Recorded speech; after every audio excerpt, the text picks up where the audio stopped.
হ্যাঁ, হ্যাঁ বাবা, আমি জানি বহুকাল পর বহুদিন পর তোমাদের সাথে ভিডিও করছি। আরে বাবা, কারণটা তো জেনে যাও। এত দিন পর ভিডিও দেওয়ার কারণটা হলো গাইজ, অসুস্থ ছিলাম প্রায় 10 থেকে 12 দিন, জ্বরে ভুগেছি গাইজ। আর 10 থেকে 12 দিন পর বেরিয়ে পড়লাম হাওয়া খেতে। কেননা এত অসুস্থ, এত জ্বর, এত কিছুর মধ্যে তো গাইজ রোগা হয়ে গেছি। হাওয়া খেতে একটু মোটা হতে হবে, তাই না?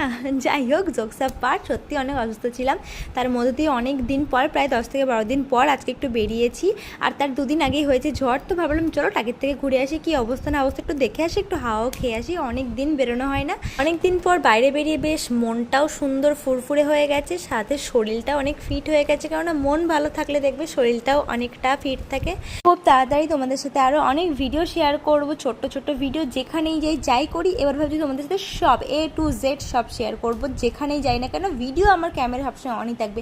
যাই হোক, খুব তাড়াতাড়ি দেখা হচ্ছে অন্য একটা ব্লগে। তখন সে ভালো থেকো, সুস্থ থেকো, টাটা।